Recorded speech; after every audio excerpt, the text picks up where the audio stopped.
Halo, selamat siang pemirsa. Assalamualaikum warahmatullahi wabarakatuh. Senang sekali ya, saya Putri Windasari dan Celia Alexandra kembali menemani Anda di jam-jam sibuk. Jam-jam biasanya ini jam-jam yang lagi padat-padatnya kerjaan ya, hari Senin pula ya kan, awal pekan gitu ya. Laper juga, karena ini jam makan siang ya Putri ya. Betul. Nah, paling nggak kan istirahat, makan siang ya, kita temanilah dengan beragam informasi menarik hari ini yang bisa bikin mata kita melek nih terhadap isu-isu penting yang ada di seluruh penjuru wilayah Indonesia. Nah, salah satu ada beberapa yang akan kita highlight di Apa Kabar Indonesia Siang. Yang pertama mengenai SMA Negeri 72 Jakarta pemirsa, yang kemarin sempat pasca kejadian ataupun ledakan di sana. Pasalnya hari ini pertemuan antara pihak sekolah dan juga orang tua. Nanti akan seperti apa nih? Oke, karena kabarnya ada anak yang trauma dan minta pindah sekolah ya setelah insiden ledakan tersebut. Betul, pascanya itu memang mendalam gitu ya, pasca kejadian tersebut. Tapi tak hanya itu Putri, kita juga akan ke Cilacap, Jawa Tengah. Melihat bagaimana kemudian proses dari evakuasi korban pasca longsor yang terjadi. Sudah hari kelima, bagaimana kemudian apakah korban sudah berhasil diselamatkan, dievakuasi? Kita akan tunggu ya informasinya. Kita akan hadirkan nanti, tapi kita punya informasi pembuka nih untuk menemani Anda siang hari ini pemirsa. Dari sebuah gazebo di kampus Universitas Siliwangi, Unsil Tasikmalaya, Jawa Barat yang ambruk pada Minggu siang.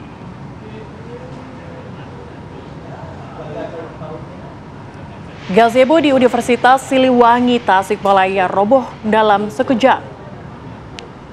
Rekaman CCTV memperlihatkan momen mengerikan, atap dan rangka besi jatuh begitu saja, tanpa angin, tanpa hujan, dan tanpa peringatan.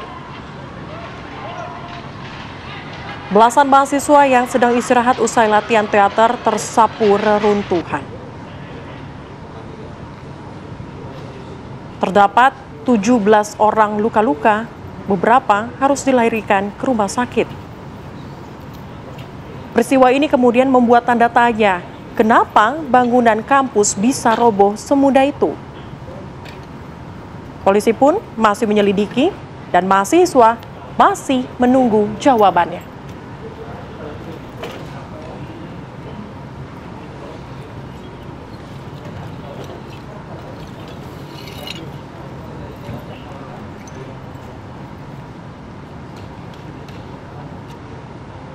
Pemirsa, kita menuju ke Purwakarta, di mana seorang pria diduga orang dengan gangguan jiwa ini membacok warga menggunakan sebilah golok.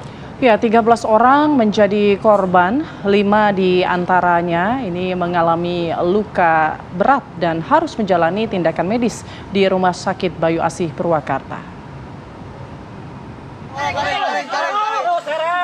Dalam video amatir terlihat seorang yang diduga mengalami gangguan jiwa membacok beberapa warga. Saat pelaku ingin melarikan diri, berhasil ditangkap warga lainnya. 4 orang luka serius di bagian kepala, bahu, dan leher. Mereka masih menjalani perawatan di instalasi gawat darurat RSUD Banyu Asih Purwakarta. Sementara seorang korban lainnya ditangani di RSUD Cianjur Minggu malam. Pelaku bernama Deni Supriyani, warga desa Ciramah Hilir, Purwakarta, Jawa Barat yang mengalami gangguan jiwa. Penyebab pelaku mengamuk karena sebelumnya ribut dengan kedua orang tuanya. Dengan membawa sebilah golok, ia nyaris melukai ayahnya, namun tak berhasil sehingga ia mengejar dan membacok orang yang berada di dekatnya. Di mana di Rumah Sakit Banyu Asih ini terdapat 4 korban ya, yang diduga mengalami kekerasan dengan menggunakan senjata golok. Tadi saya cek korban, alhamdulillah mendapatkan penanganan medis dalam kondisi sadar dan mudah-mudahan cepat pulih. Untuk peristiwanya diduga dilakukan oleh seseorang dengan inisial DS. Berdasarkan keterangan keluarga dan saksi, yang bersangkutan memang mempunyai riwayat gangguan kesehatan jiwa. Pelaku dibawa ke Mapolsek Manis dan kemudian dibawa ke Rumah Sakit Jiwa di Cisarua, Bandung. Dari Purwakarta, Jawa Barat, Agung Prasetyo, TV One mengabarkan. Pemirsa, kecelakaan adu banteng antara mobil MPV dengan sebuah truk pengangkut gas terjadi di Banyumas, Jawa Tengah. Kejadian ini pemirsa terekam kamera CCTV. 1 orang meninggal dunia dalam peristiwa ini.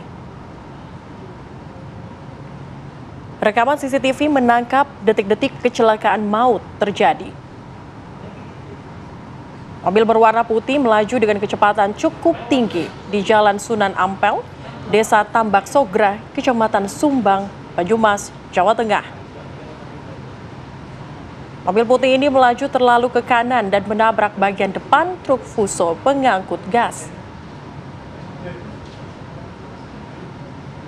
Bagian depan Avanza, ringsek dan penumpang pun terjepit.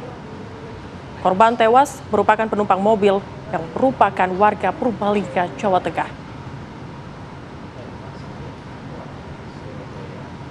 Upaya evakuasi berlangsung dramatis, sementara pengemudi mobil mengalami luka serius. Kejadian ini membuat arus lalu lintas terhambat. Bahkan, jalur alternatif Purwokerto-Purbalingga sempat ditutup untuk proses evakuasi.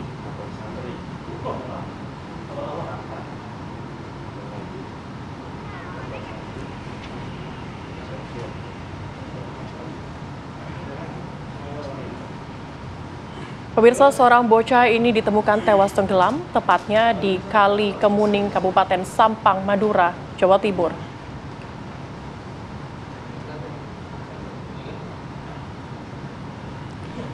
Warga terlihat kaget dan memadati bantaran Kali Kemuning, Kabupaten Sampang, Madura, Jawa Timur setelah mengetahui seorang bocah ditemukan tenggelam di kali setempat dalam kondisi sudah meninggal dunia.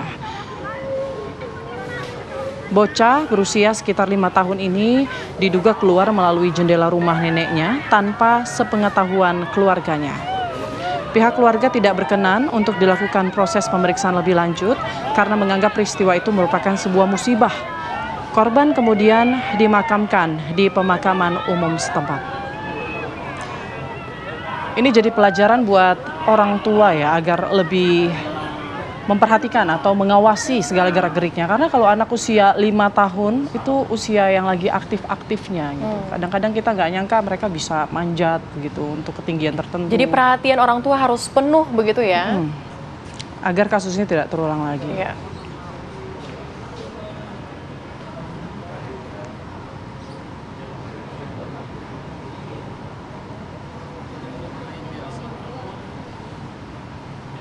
Nah pemirsa, lebih dari sepekan ya insiden ledakan yang terjadi di SMA Negeri 72 Jakarta yang tadi sudah sempat dibahas sama Celia di pembuka program ini, di mana Gubernur Pramono Anung menyebut banyak anak yang trauma dan ingin pindah sekolah setelah insiden tersebut. Ya, Pramono juga meminta sekolah dan juga Dinas Pendidikan DKI Jakarta berfokus mencari solusi dan penanganan terbaik agar tak berkepanjangan. Ledakan di SMA Negeri 72 Jakarta Utara pada 7 November lalu menimbulkan trauma mendalam bagi para siswa. Sekolah hingga kini masih belum 100% kembali beraktivitas normal. Pembelajaran dilakukan secara daring pasca kejadian. Gubernur Jakarta Pramono Anung menyebut telah berkomunikasi intens dengan kepala sekolah. Pramono bahkan mendapat informasi banyak anak trauma dan minta pindah sekolah. Perkembangan yang ada, kejadian di SMA 72 itu membuka mata kita semua bahwa sensornya nggak ada. Dan itu memang kebetulan ketika kejadian kan saya termasuk yang pertama datang. Dan ketika di rumah sakit saya ketemu dengan suspek yang melakukan. Waktu itu masih setengah sadar. Jadi menurut saya hal-hal seperti ini nggak boleh terjadi. Besok mereka akan mengundang para murid dan juga para guru dan murid untuk diberikan pilihan apakah mereka akan sekolah langsung atau melalui daring. Dan ternyata dampaknya juga di luar dugaan saya, banyak siswa yang kemudian minta pindah sekolah. Nah inilah yang juga menjadi pikiran, saya sudah minta kepada sekolah dan termasuk Ibu Kepala Dinas ini dirumuskan secara baik. Sementara itu SMA Negeri 72 Jakarta Utara berencana mengadakan pertemuan langsung bersama orang tua siswa. Pertemuan guna mencari solusi pembelajaran ke depan. Dari Jakarta, Celia Alexandra, Dudi Ardiansyah, TV One mengabarkan. Pemirsa, pasca ledakan yang terjadi di SMA Negeri 72 Jakarta.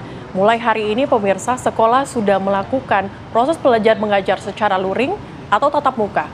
Ya, terlihat sejak pagi siswa, guru hingga Pusat Perlindungan Perempuan dan Anak DKI Jakarta juga memasuki kawasan sekolah. Sementara itu pemirsa, pasca insiden ledakan yang terjadi, penjagaan di bagian sekolah masih dijaga ketat oleh personil TNI. Setiap orang yang masuk ke lingkungan sekolah dilakukan pengecekan barang bawaan oleh para petugas yang berjaga. Hal ini dilakukan dalam menghindari hal-hal yang tidak diinginkan kembali terjadi.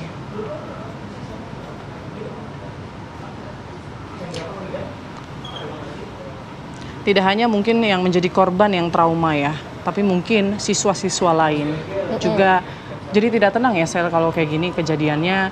Mereka juga jadi was-was setiap hari bersekolah, tapi semoga ada solusi. Ada solusi, karena itu juga yang ditunggu sama orang tua, Putri. Tak mungkin ini berlarut-larut, mungkin dilakukan secara daring saja, tapi untungnya hari ini sudah secara luring. Tapi bagaimana kemudian kondisinya seperti apa di SMA Negeri 72 pasca luring ini terjadi ya Putri ya? Ya, kita langsung saja tanyakan ke rekan kita yang sudah berada di sana, Prita Zega. Selamat siang, Prita Zega. Bagaimana situasi di sekolah SMA Negeri 72 hari ini?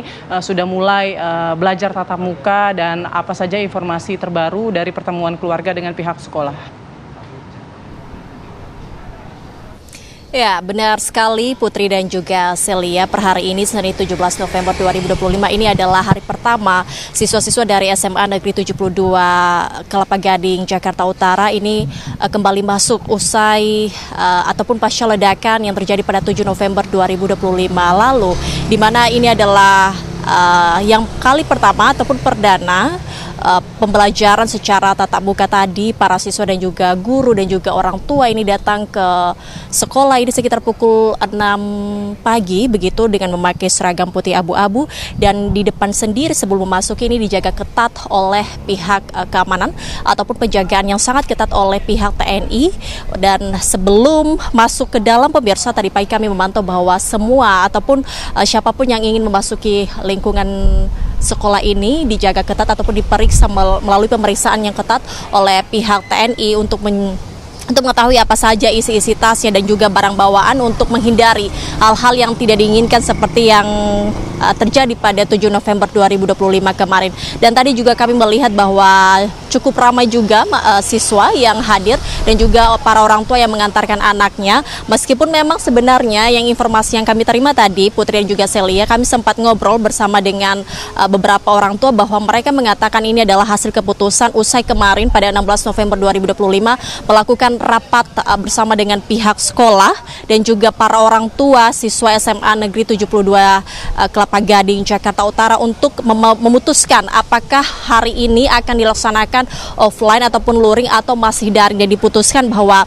setiap orang tua ataupun siswa ini diberikan pilihan apakah mau offline ataupun juga mau online. Artinya ini diberikan kebebasan kepada siswa dan juga orang tua untuk mengikuti pembelajaran secara offline dan juga online. Jadi untuk hari ini sendiri ini tidak semua siswa, untuk keseluruhannya tidak semua siswa hadir, karena memang juga ada beberapa siswa yang masih dalam proses pemulihan, masih dalam rasa trauma juga, belum hadir untuk hari pertama pembelajaran secara tatap muka hari ini. Karena memang beberapa hari lalu juga Gubernur Jakarta Pramono Anung mengatakan bahwa tidak sedikit juga para siswa yang meminta untuk pindah sekolah karena masih trauma akibat kejadian yang terjadi pada 7 November 2025 lalu. Dan Pramono Anung sendiri juga meminta kepada Dinas Pendidikan DKI Jakarta dan juga bersama dengan SMA N72 Kelapa Gading Jakarta Utara untuk fokus untuk mencari penanganan ataupun solusi terbaik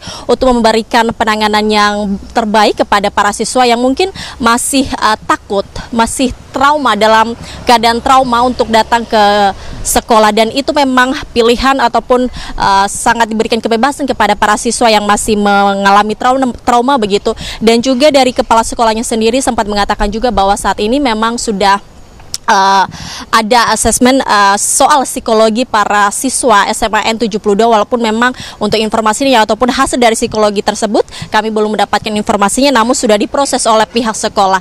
Dan hingga saat ini kami juga masih menunggu karena memang proses pembelajaran ini selesai sampai pukul 15.00 waktu Indonesia Barat, di mana hingga saat ini juga kami akan menunggu bagaimana statement dari pihak sekolah soal juga penanganan dari pihak sekolah, bagaimana keamanan yang memang sudah kami lihat sejak pagi bahwa pengamanannya sangat luar biasa di depan sekolah SMA N72 Jakarta, Kelapa Gading, Jakarta Utara. Kembali ke Anda, Celia dan juga Putri.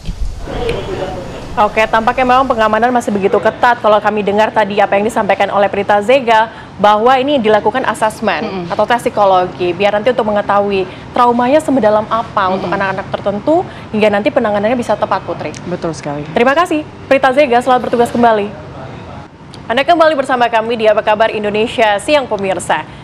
Hujan dengan intensitas tinggi ini mengakibatkan terjadinya longsor yang menimbun puluhan rumah. Tepatnya ini terjadi di Dusun Situkung, Banjarnegara, Jawa Tengah.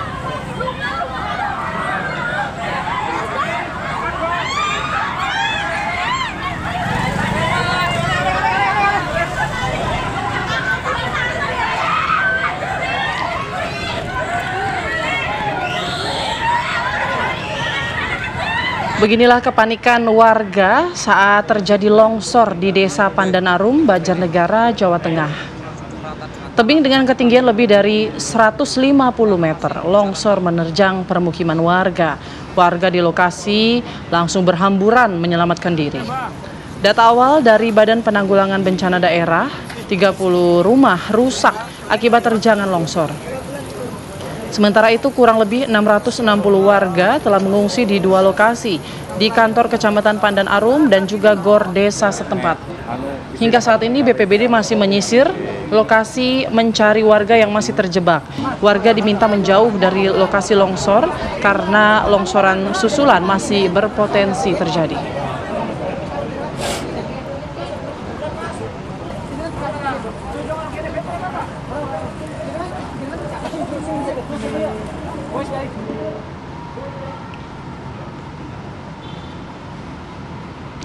Ya, pemirsa, hari kelima pasca bencana longsor, saat ini proses pencarian korban masih terus dilakukan.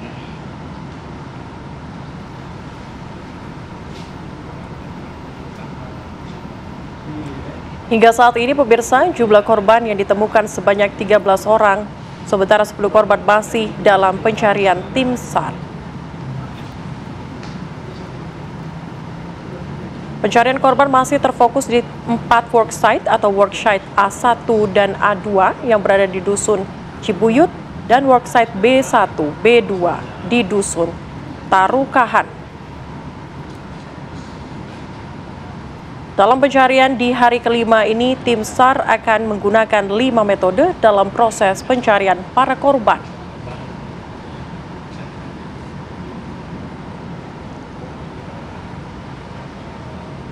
Pertama, kita menggunakan drone, di mana drone sudah kita terbangkan untuk melakukan assessment terkait dengan kondisi tanah yang ada di lokasi, sehingga dapat kita deteksi dini adanya kemungkinan bahaya. Yang kedua adalah kita menggunakan anjing pelacak ataupun K9 yang sudah kita kondisikan di lapangan, artinya sudah kita kerahkan di lapangan sejumlah 9 untuk melakukan asesmen awal, melakukan pencarian awal dan melakukan pendeteksian awal. Yang ketiga adalah kita menggunakan alat berat.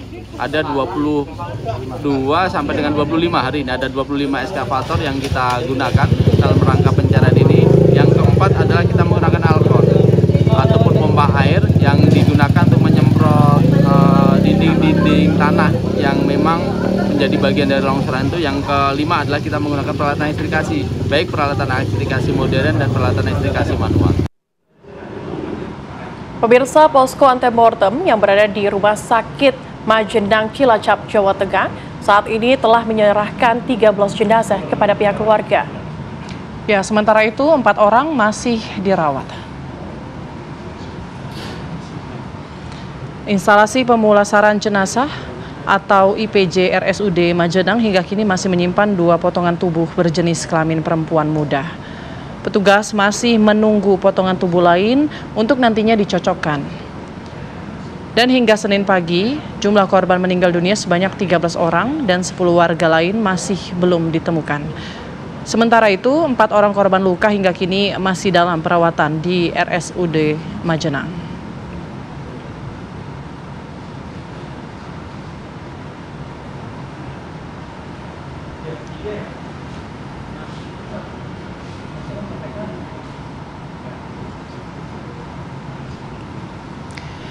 Ya, informasi terkini dari bencana longsor di Banjarnegara dan Cilacap, Jawa Tengah akan disampaikan oleh rekan-rekan kami. Ada Budi Zulkifli dan juga Ronaldo Bramantio. Kita ke Budi Zulkifli di Cilacap. Budi, bagaimana informasi terbaru dari Cilacap?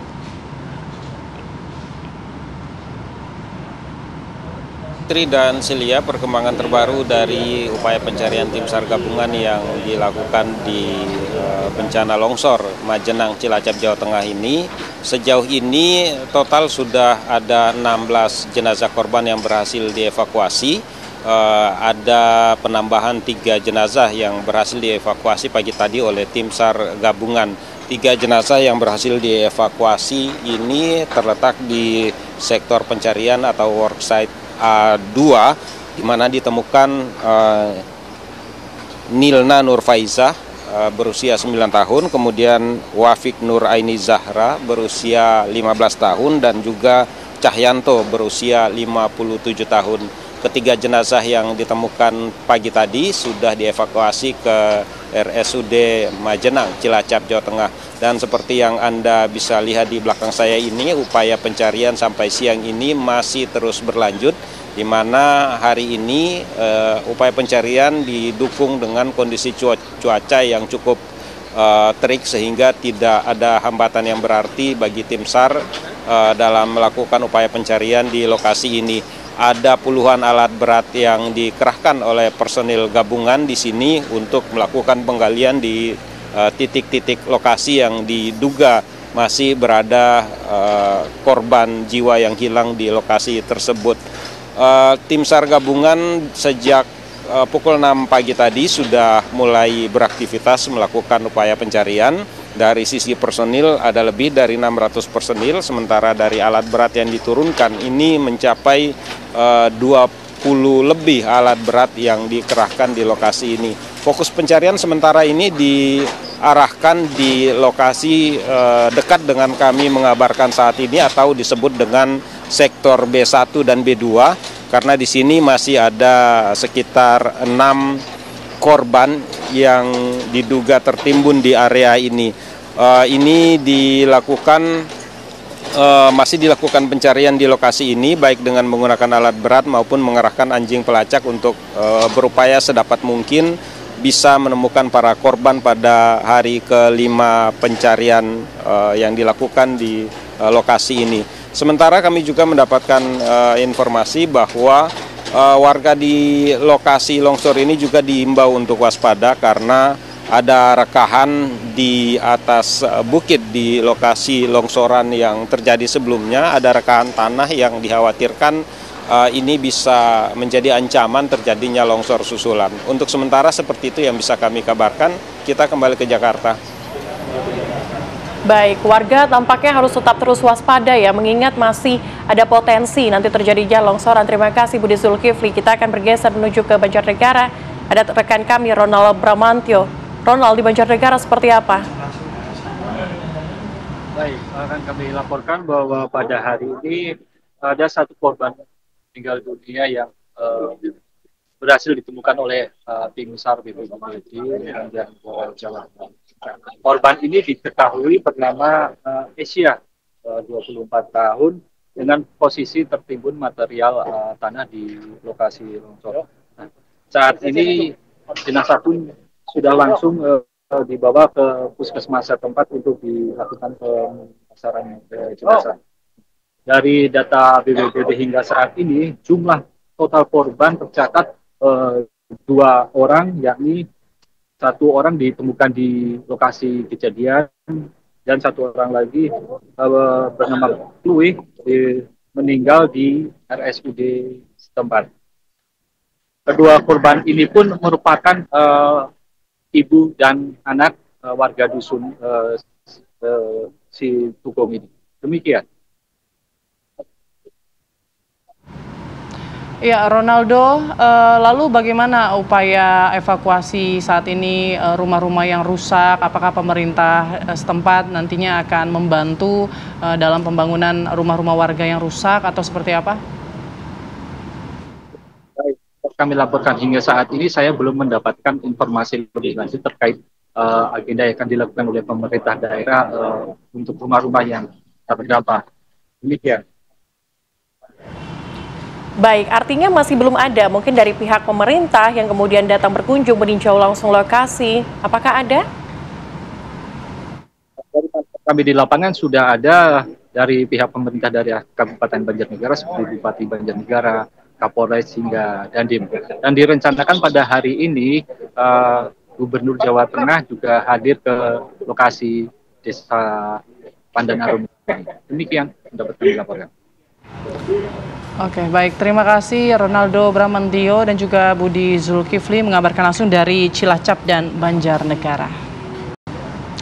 Ya pemirsa, Anda kembali di Apa Kabar Indonesia Siang, dan informasi ini perlu jadi perhatian nih buat para pemancing yang hobi mancing. Jangan terlalu berani begitu ya, dan tetap hati-hati ketika melakukan aktivitas memancing, karena ini ada dua pemancing di Sukabumi, Jawa Barat yang hanyut terseret arus atau gelombang besar. Nah, keduanya ini kemudian tertangkap kamera warga ya atau temannya.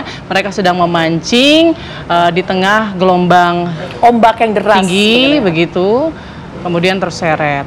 Hingga kini nih pemirsa, tim SAR masih mencari keduanya. Kedua pemancing tersebut masing-masing Denny Setiawan, warga Palabuhan Ratu, dan Ujang Agus, warga Simpenan.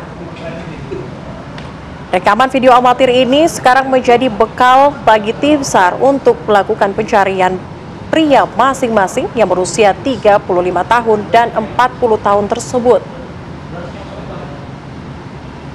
Pencarian tak cuma dilakukan di laut, di darat pun tim SAR gabungan melakukan pencarian dengan berjalan kaki menyisiri wilayah pantai.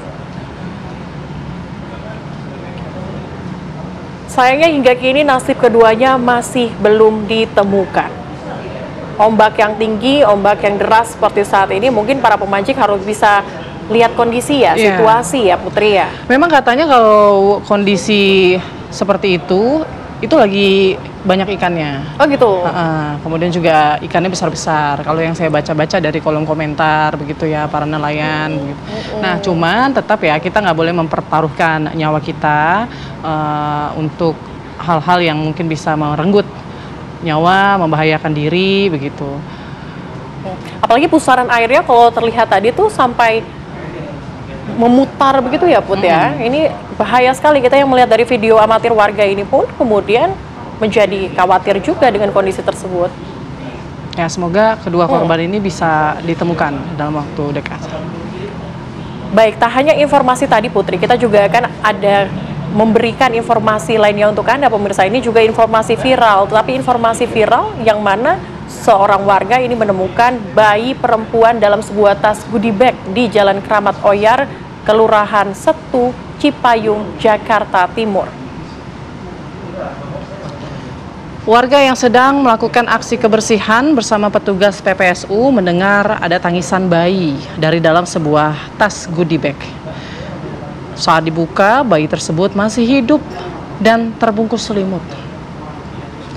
Bayi perempuan tersebut kemudian langsung dievakuasi oleh warga dan juga petugas PPSU ke Puskesmas Cipayung untuk mendapatkan perawatan. Sejumlah pemeriksaan dilakukan untuk memastikan kondisi kesehatan bayi tersebut. Namun hingga kini belum diketahui siapa orang tua atau pelaku yang membuang bayi tersebut. Polisi juga masih menyelidiki penemuan bayi ini dengan melakukan olah TKP dan mengumpulkan keterangan saksi.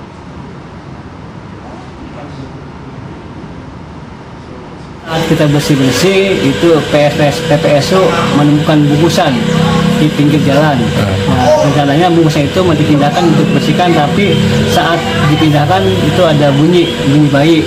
Nah, setelah dibuka itu ternyata benar memang itu ditemukan seorang bayi perempuan. Warga itu Itu kebetulan memang kita lagi ada kerja bakti, itu ada Bu LMK, ada Bu Sekcam, ada Kasekbang. Langsung kita angkat bayi itu, kita buka dan langsung kita bawa ke Puskesmas Kecamatan Cipayung. Dari Jawa Timur, pemirsa, kita bergeser menuju ke Tanjung Priuk, Jakarta Utara. Ini ada informasi viral lainnya untuk Anda, di mana sebuah mobil listrik yang diduga melaju dengan kecepatan tinggi menabrak sejumlah gerobak dagangan dan motor di jalan ataupun ini tepatnya di Swasembada Raya, Tanjung Priuk, Jakarta Utara, Minggu siang. Ya, kita lihat ya rekaman CCTV dari sebuah mobil listrik yang melaju kencang menghantam 3 gerobak dagangan dan 2 motor yang berada di dekatnya. Mobil berwarna kuning ini baru berhenti setelah menghantam tembok pembatas rumah warga hingga hancur. Akibat kejadian ini 3 orang mengalami luka dan terpaksa dilarikan ke rumah sakit terdekat untuk mendapatkan penanganan medis. Sang pengemudinya pun kemudian diamankan warga dan diserahkan ke pihak kepolisian. Untuk selanjutnya, kasus kecelakaan ini akan ditangani oleh unit Laka Lantas Satuan Wilayah Jakarta Utara.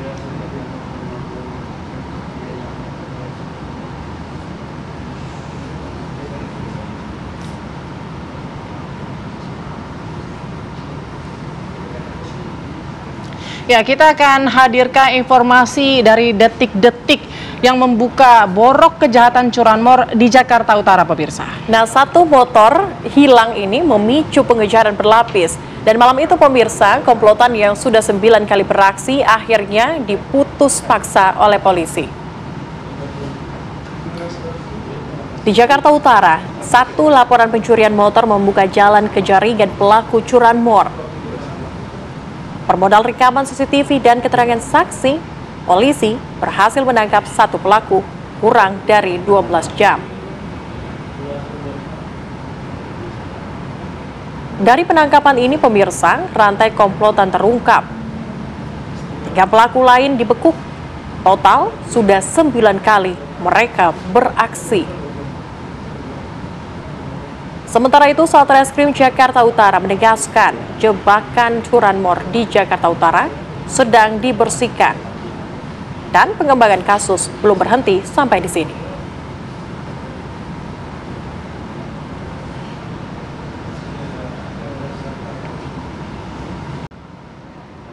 Anda kembali di Apa Kabar Indonesia Siang. Pemirsa, usai mendapat rehabilitasi dari Presiden Prabowo Subianto, 2 guru SMA Negeri 1 Luwu Utara, Sulawesi Selatan menerima surat keputusan pengaktifan kembali mereka sebagai guru di sana.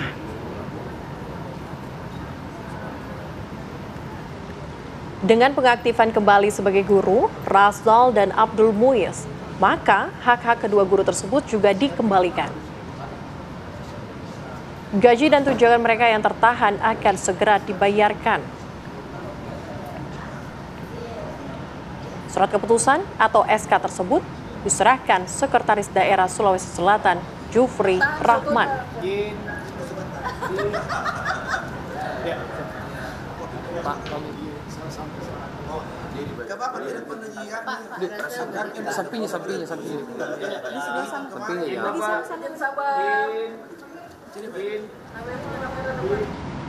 Pemirsa, kita menuju ke Tangerang Selatan, Banten, di mana Tangerang Selatan ini Polres Tangerang Selatan ini telah memeriksa 6 orang saksi pasca meninggalnya seorang siswa SMPN 19 Tangerang Selatan, Banten akibat dugaan perundungan.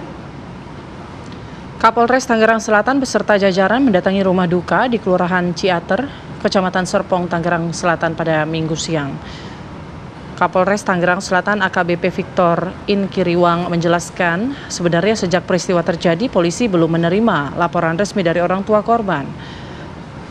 Meski demikian, kepolisian telah berinisiatif melakukan serangkaian penyelidikan guna mengungkap fakta sebenarnya. Kepolisian telah memeriksa 6 orang sebagai saksi yang dianggap mengetahui peristiwa itu. Di antaranya adalah pihak sekolah. Dalam penanganan kasus ini, polisi akan bekerja secara profesional, berkoordinasi dengan Komisi Perlindungan Anak Indonesia hingga membutuhkan kehati-hatian karena melibatkan anak-anak di bawah umur. Namun kami dari kepolisian berinisiatif untuk memulai proses penyelidikan terhadap adanya dugaan tindak pidana terkait dengan peristiwa ini.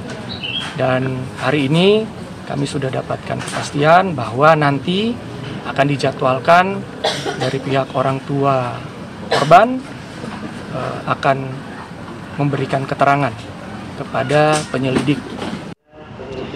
Ya pemirsa, setelah sepekan menjalani perawatan di Rumah Sakit Umum Fatmawati, Jakarta, siswa SMP Negeri 19 Kota Tangerang Selatan yang menjadi korban bullying perundungan di sekolahnya ini dikabarkan meninggal dunia.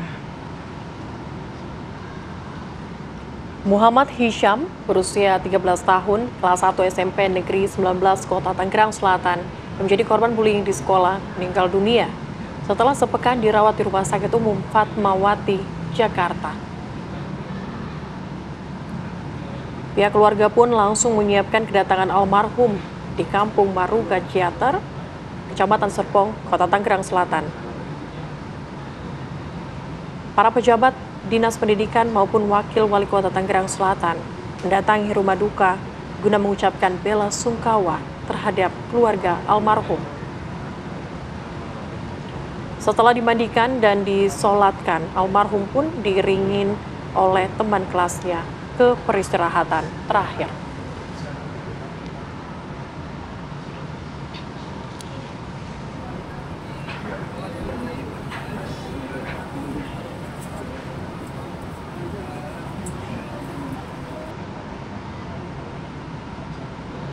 Nah pemirsa, baru-baru ini ada yang viral di media sosial, tapi viralnya bukan di Indonesia, Putri. Jadi di mana? Viralnya ini di Madinah karena ada es krim yang di atasnya tuh ditaburi dengan bunga gitu ya. Aduh, tapi jauh banget ya harus beli ke sana. Tapi mudah-mudahan kita bisa berangkat deh ke sana. Tapi kita cek dulu, karena ada rekan kami di sana, ini liputannya untuk Anda. Mungkin Anda bisa jadi salah satu tujuan, referensi begitu ya, kalau nanti ke Madinah. Seperti apa? Goldie Gumilang dan juga ada Gumadi akan menunjukkan untuk Anda. Pastinya kita pergi ke tanah suci utamanya adalah untuk ibadah. Tapi nggak ada salahnya nih kalau umpamanya kita sambil nyobain juga makanan ataupun kuliner yang lagi viral. Mungkin ini juga sudah muncul beberapa kali di media sosial Anda, yaitu es krim yang ada bunga-bunganya tuh. Nah, saya bakalan ngajakin Anda nih pemirsa buat nyicipin dan juga kita intip, mungkin bisa lihat juga bikinnya seperti apa sih. Penasaran? Yuk, makanya ikuti saya hari ini. Beberapa waktu belakangan ini cukup viral di media sosial es krim bertabur bunga yang dijual di Madinah, Arab Saudi. Untuk menuju ke tempat penjual es krim, saya harus berjalan menuju gate atau gerbang 333 Masjid Nabawi. Selanjutnya, saya harus berjalan lurus sekitar 5 menit melewati keindahan kota Madinah. Ya pemirsa, saya sudah keluar dari gerbang 333 dan sekarang saya berjalan lurus untuk menuju ke tempat yang jualan es krim viral yang ada bunga-bunganya. Dari sini sudah terlihat, jadi langsung aja yuk kita ke sana. Tibalah saya di tempat penjual es krim viral ini. Lokasinya berdekatan dengan tempat yang menjual makanan khas Indonesia, Malaysia, dan Turki. Saat saya tiba, suasana tidak terlalu ramai. Namun pembeli terus datang bergiliran. Satu porsi es krim dijual dengan harga 15 hingga 20 rial atau sekitar 66.000 rupiah. Ada sejumlah rasa yang ditawarkan, diantaranya adalah kurma dan mawar. Selain memilih rasa, pembeli juga dapat memilih es krim dihidangkan menggunakan cup atau kon. Setelah es krim selesai disiapkan, penjual akan memberikan es krim tersebut kepada pembeli sambil menaburkan bunga dan berteriak penuh antusias. The taste is very good. It tastes rose. Yeah, rose and vanilla. Pure rose. Okay. How do you know about this place? Secret. Okay. What's the price for this? It's with card, 25 rial. But with corn is 20 rial. Okay. Do you think this is worth it? Yes, of course. Tiba giliran saya untuk memesan. Saya memilih mencoba es krim rasa kurma dengan kon. Thank you very much. Oke. Ya, dan pemirsa, akhirnya saya setelah ngantri dapat juga nih es krim yang lagi viral di Madinah. Rasanya kayak apa ya? Bentar. Enak. Cuman makan nggak boleh sambil berdiri ya pemirsa. Saya mau cari tempat duduk dulu untuk ngabisin es krim ini, dan ini masih ada bunganya juga. Oke, kayak asik banget kalau saya habisin di siang hari ini di cuaca kota Madinah yang ini sangat-sangat sejuk gitu pemirsa. Oke, dari Madinah, Arab Saudi, Arga Dumadi, Goldi Gumilang TV One mengabarkan. Anda kembali bersama dengan Celia dan juga Putri di Apa Kabar Indonesia Siang pemirsa. Kita ke Gresik, di mana sebuah pabrik pengolahan karet yang berlokasi di Gresik ini terbakar hebat.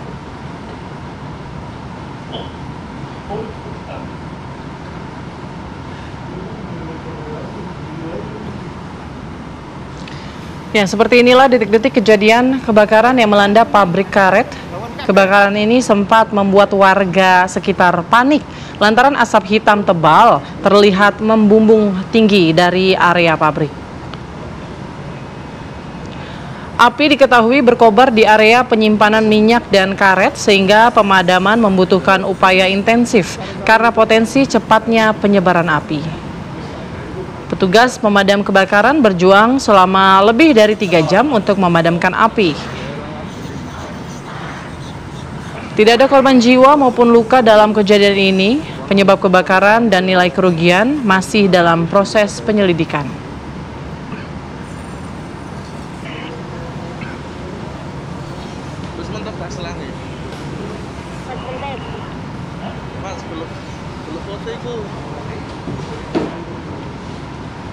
Dari Gresik, Jawa Timur, kita menuju ke Makassar, Sulawesi Selatan. Pemirsa, Polsek Tamalan Raya, Kota Makassar berhasil meringkus 2 pemuda tersangka pelaku pencurian motor di wilayah Kecamatan Tamalan Raya, Kota Makassar. Penangkapan tersebut berawal dari CCTV yang merekam aksi pelaku saat mencuri motor.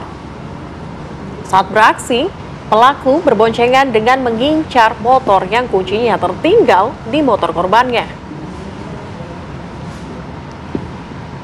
Polisi pun berhasil mengidentifikasi pelaku dan menangkap pelaku di Kabupaten Goa, Makassar.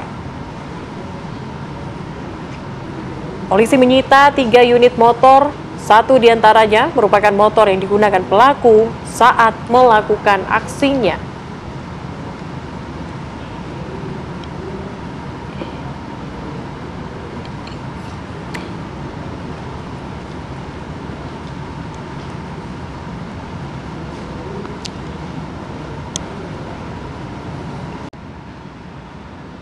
Anda kembali bersama kami di Apa Kabar Indonesia Siang pemirsa. Presiden Prabowo Subianto meluncurkan sekaligus memeriksa penggunaan interaktif flat panel di sekolah.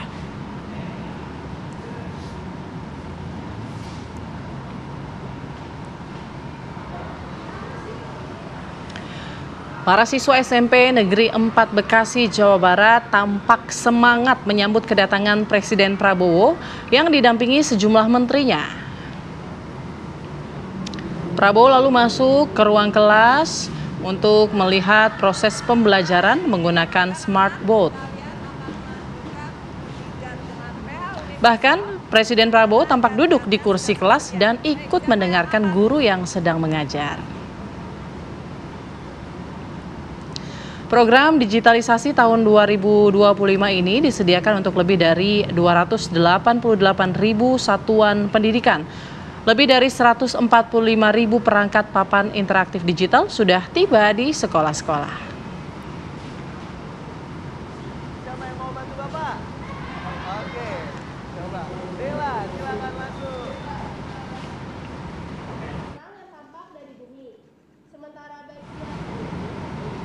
Nah, siang tadi Presiden Prabowo Subianto meluncurkan program digitalisasi pembelajaran 2025 di SMP Negeri 4 Bekasi, Jawa Barat. Acara ini pemirsa menandai distribusi perangkat smartboard atau Interactive Flat Panel IVP ke sekolah-sekolah seantero Indonesia. Presiden juga menekankan peluncuran ini merupakan bagian penting sebagai upaya dari pemerintah untuk menghadirkan sistem pendidikan yang lebih maju. Ini adalah program kita sebagai usaha kita, upaya kita untuk mempercepat transformasi pendidikan nasional kita.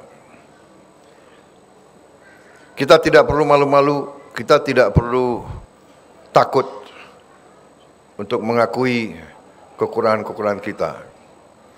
Saya selalu mengajak semua pihak, janganlah kita takut melihat kekurangan kita. Dengan kita lihat kekurangan, kita ketahui kekurangan, kita ngerti apa yang harus dibuat. Pendidikan adalah kunci dari suatu kebangkitan bangsa. Hanya melalui pendidikan kita bisa jadi negara yang berhasil. Melalui pendidikan kita bisa merdeka.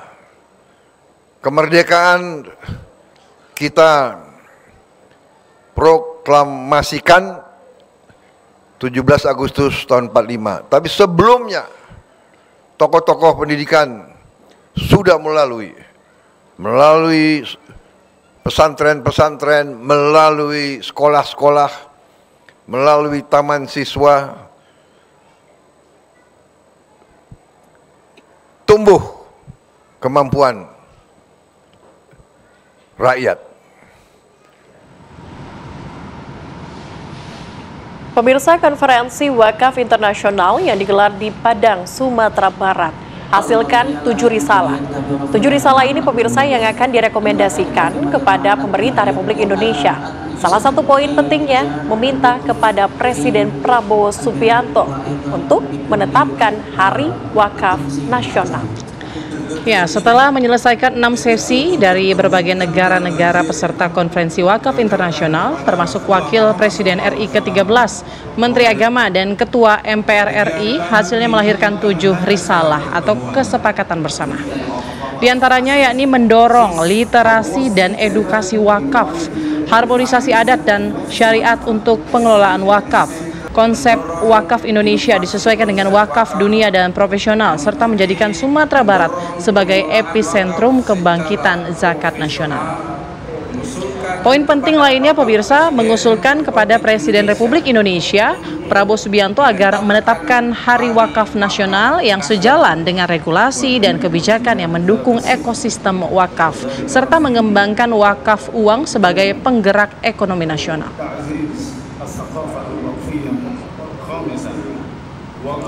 Ini bukan hanya sekedar pertemuan, tetapi momentum untuk menyatukan kekuatan wakaf dan investasi dalam satu visi besar, yaitu mewujudkan kesejahteraan umat melalui pembangunan ekonomi berkelanjutan berbasis nilai-nilai syariah. Pemirsa, Menteri Kesehatan Budi Gunadi Sadikin mendorong perubahan besar dalam sistem rujukan peserta BPJS Kesehatan. Nah, Menkes ini ingin agar sistem rujukan ini tidak lagi dilakukan secara berjenjang ya, melainkan berbasis kompetensi rumah sakit.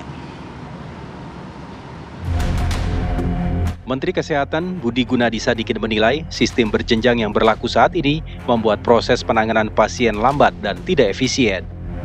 Dalam rapat bersama Komisi 9 DPR RI, menurut Menkes, pasien seharusnya dapat langsung dirujuk ke fasilitas kesehatan yang mampu menangani penyakitnya tanpa harus berpindah dari satu rumah sakit ke rumah sakit lain.